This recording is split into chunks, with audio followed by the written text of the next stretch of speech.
In this video, I'm going to share with you the law that I've used to generate over 10 million in client revenue. And it's the same law that's being used by NASA for risk analysis, the US military to model warfare, and the world's top VC firms to actually build their portfolios. So the smartest people in the world are actually using this to make a lot of money. But it's also what I use to scale the brands that I worked with. And as I said, over the last few years, I've managed millions in ad spend and generated over 10 million in client revenue. And I've been working with Meta ads for over half a decade at this point, working with some really cool eCom brands and helping them scale very profitably. Now, I also used this law to scale this brand that I recently started working with in the end of last year. So we started in October of 2025. And since then, we generated within this account over 70,000 new customers. So as you can see here on the results, these are website purchases, new customers coming in. And this is one of their 2 ad accounts. They're also running ads in this ad account here. So it's the same brand. And as you can see, thousands and thousands of new customers since October last year. Now, it's also what we use to scale this brand that we started working with in the beginning of this year. So we just worked with them for 6 months now, and we've already hit a 7-figure run rate here with a brand that was doing 20K per month when we started with them. As you can see now, we've done over 500,000 very profitably. And if we look at the last 30 days here, you can see we are now making well over 160K per month, and we're continuing to scale extremely fast. And as you can see, this is the campaign we're running for them. You can see we're scaling extremely fast here and also super profitably, testing a bunch of ads. And by using the law and the understanding of that law that I will share with you in this video today, we're able to generate results like this for our clients very consistently. Now, there's really 3 understandings that I use to scale the brands that I work with. So the first one is power laws. That is the law that I'm using to make decisions to actually let outliers happen. But in order for my understanding of the power law to actually be useful, I need 2 more concepts that I need to understand. And I will share both of them with you in this video. And the last one that I will share with you is the one that kind of makes the first 2 useful. Because if you don't have the last piece, then the understanding here is not really useful. So stick around for the whole thing. Now, a power law is a mathematical pattern that shapes how outcomes are distributed. And you probably heard about the 80-20 principle. It was first discovered in 1896 by an Italian economist, Wilfred Pareto. But this is way more than just the 80-20 principle. This is a deeper mathematical pattern that governs how nature itself distributes outcomes. So why should you care about this? The reason why you really need to understand and care about this is that humans are wired to ignore outliers. We will plan around what we frequently experience, and we assume that the future will look like the past.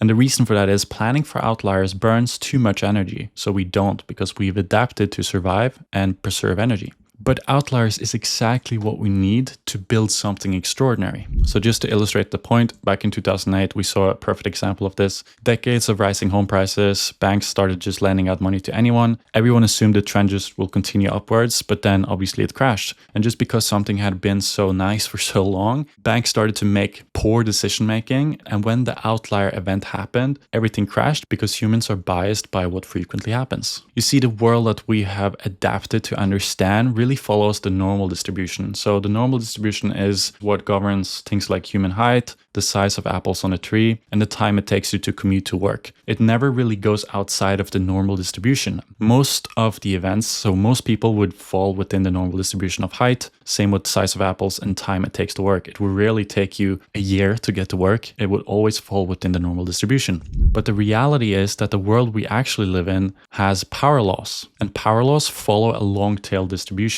And some of the most important systems in the world don't follow a normal distribution. They are governed by a power law. Now, the power law defines the massive gap between the outliers and the average. And when we look at the long-tail distribution, you can see that the outlying events that happen less frequently totally dominate the averages, which are distributed on this long-tail part of the graph. So outliers absolutely dominate, and the average becomes insignificant in comparison to the outliers. So examples of this in nature is earthquakes. Every year, the US Geological Survey detects roughly 500,000 earthquakes around the world, and almost all of them are too small for you to feel. only 16 of those reach a magnitude of 7 plus. So in 2004, when the Indian Ocean tsunami struck at a magnitude of 9.1, it didn't release a little bit more energy than a typical earthquake. It released energy equivalent to 23,000 atomic bombs. Now, forest fires is another great example. In 2020, there was 9,000 plus California wildfires, and most of them burned out within a few hours and covered just a few acres. But the 5 biggest of those 9,000 wildfires burned 1.3 million acres. Another example is the Black Summer in Australia in 2019 to 2020 season. They experienced one wildfire that was so way above the average that it burned 46 million acres, which is larger than the entire state of New York. Now, we also see power loss in the way humans interact with media and technology. Netflix top 6% of shows drive over 50% of the viewing hours. And some of the smartest and richest people in the world understand and use power loss. Y Combinator, which is one of the most successful startup accelerators in history, which have launched Airbnb, Stripe, and DoorDash, among many other successful companies. Back in 2012, they invested in 280 startups, and just 2 of them drove 75% of all the returns. And that is the game that they're playing because they understand power loss. So to illustrate my point how this relates to meta ads, I put in all the data into Google Sheet. And as you can see here, of the total 977 tested ads that generated over 71,000 purchases, you can see that of those 71,000 new customers, 61,000 of them came from the top 10% of ads. So if we switch this over to a line chart, you can see that in the ad account, this perfectly illustrates a long tail distribution, which means that this ad account is also governed by power loss. And this is not just for this account, this is across all Meta Ads accounts. The company Motion analyzed over 1.29 billion in ad spend, and they looked at over 500,000 creatives and found that only 5 to 8% of the ads that are tested actually become winners, and 50 of the tested ads will die within 28 days, while 6% of ads carry the majority of spend of any given account. And this is why it's so important to understand power loss, because most of your ads will fail. That is literally how meta ads work. And the reason is there's just too many variables outside of our control that we can predict or expect. And this is why the top 25% of advertisers test 3 times more ads. So the top 25% of enterprise companies test up to 55 ads per week on average, while the average enterprise company only tests 18 ads per week. This results in the top 25% finding 10.4 winners per month, while the average enterprise company finds about 4 winners a month. So the main takeaway here is you need to know what game you're playing in order to play it well, because one big win can change your life and your business forever. So one example of this was my big success back in 2020 when I was working for a company here in Norway as the marketing manager. So the company I worked for was selling cooking appliances online, and in 2020 COVID hit. So I tested a new angle for the marketing campaigns on Meta, and we started leaning into, people not being able to go to restaurants anymore and they had to make food from home. So we made a lot of creatives and a lot of ads within this campaign that really started leaning towards the fact that you can now, with this appliance, instead of going out to a restaurant, you can make high-level food at home. And this became a huge success, and it absolutely changed the trajectory of the company. And this one outlying event really set up my career and changed my life forever. Since then, I obviously started my own company, Strand Media, now rebranded to 8-Figure Creative. And I've now generated over 10 million in client revenue since 2023. And I got some amazing opportunities to work with some really, really cool brands. Another great example is a YouTube video that I posted last year. It got over 30,000 views. And that one video got so many views and so much engagement from, brands that really wanted to work with me and get help that it set my company up for the whole year. So we have had a waiting list since then. And I had so much demand that it totally changed my business and got me some really, really amazing opportunities. And I really love this quote from Alex Samosi because it really drives this point home. And he says that you only have to get rich once. Now, obviously, in the context of ads, you need to find more than one winner, but really finding one winning ad can change your life and business forever. Obviously, if you want to sustain that growth and continue to reach new ambitions, so you need to continue testing. But the point stays true. You only really have to get rich once. And you need to understand this game that you're playing, because if you play a game that is governed by power loss, there's going to be such unlimited upside if you're able to take advantage of that.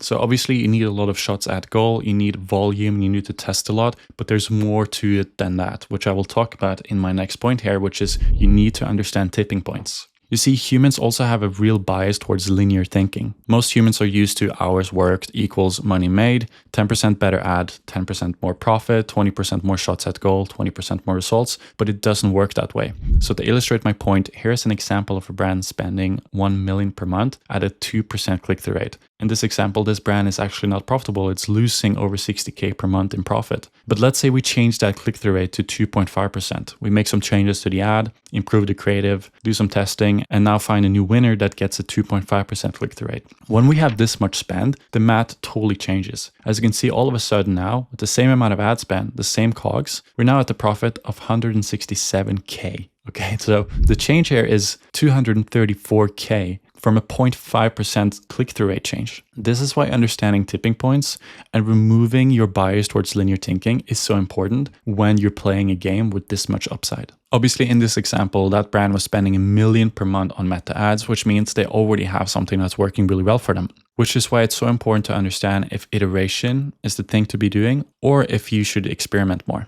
You see, the thing is, if you already have something that's winning, my rule of thumb is to always iterate, refine, and squeeze out the juice of that angle that you have working for you. The reason for that is, if you're experimenting when you already have something that's working for you and you move away from iterating on that, there is opportunity cost at risk. Because what if you could squeeze out some more juice? What if you can get that click-through rate up to 2.5% versus going for another home run or changing the conversion rate or whatever it is, or changing your whole website and to try to get the conversion rate higher? When you start removing the focus from what's working and trying to improve that, then you're risking the opportunity of iterating on what's already working. But if you don't have anything that's working yet, you don't have something that's winning for you in your ad account, then you should experiment. Test new angles, new concept, and new formats. This is when you need to use power laws. But if the power law ended up giving you an outlier, you should start to use the law of tipping points. You should start to iterate on it, because when you're scaling and spending a lot of money, small changes to the important part of your funnel can have disproportionate effects on your bottom line.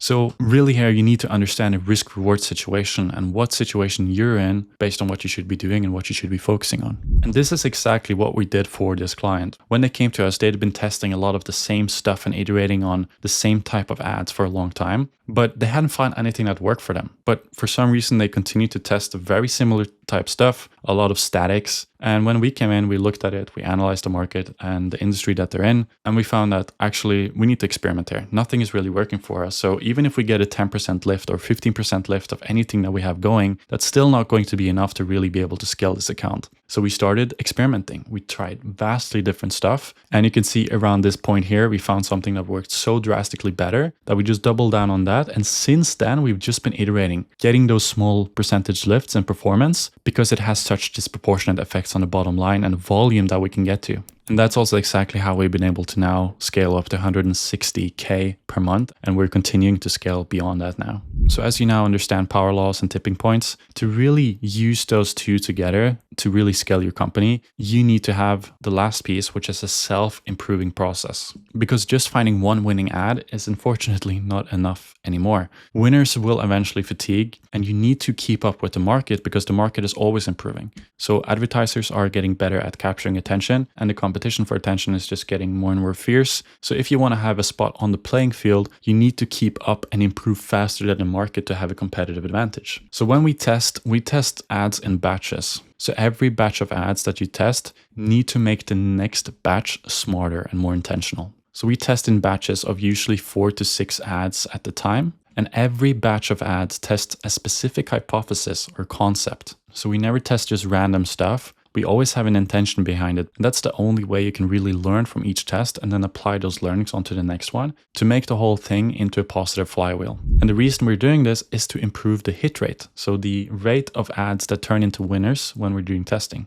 So again, if we look at Motion's report, it shows that for micro accounts, they have about an average hit rate of 4%, but enterprise accounts have a hit rate of about 8.8%. Now, it's not just that they have more money to spend on developing creatives. It's also because they have an actual system. When you get to this level of size, you're not going to operate business without a system and a proper process. And that is how they're getting more than double the hit rate of a micro account. Also, enterprise accounts also test a lot more ads. So having an 8% hit rate is also a little bit harder for them, I would say. And smaller accounts that don't really have all that budget and capital available, they should actually have a higher hit rate because smaller accounts should actually do a lot of the work up front. They should really do research and try to avoid having failed tests because they just don't have the money to fail that much. But still, micro accounts also means businesses with less experience and less skills and less talent, which also results in a lower hit rate. Now, you also need a higher hit rate because the game is getting harder every year. CPMs are continually rising on the platform and competitors are getting better, and the ads manager itself is getting better for everyone. It's way easier to set up ads and launch ads these days, and targeting is not really a thing anymore. So there's no longer an advantage of having better targeting strategy or campaign strategy because everyone at this point really has the same tools available to them. But the one lever you can still pull to get an advantage is the actual creative itself and the intention and the system that you use to develop creative and do the testing.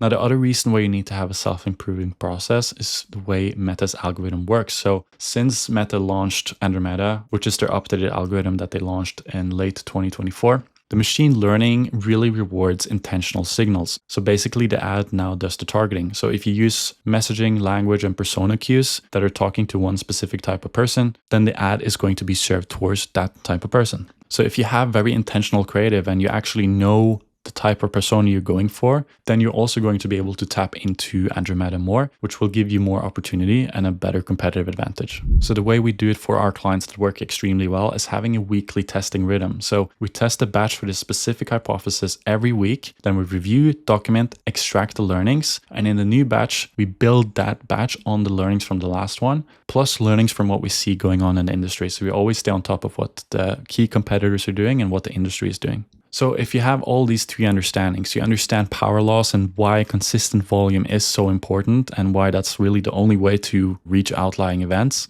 and you understand tipping points and the value of iterating when you have something that really works, and you understand why it's so important to stress the details that actually matter, and you have a self-improving process where all of the data and the learnings go into the team to actually inform the execution of the next batch, then you're really going to have a great chance of becoming an outlier and becoming a business that can scale.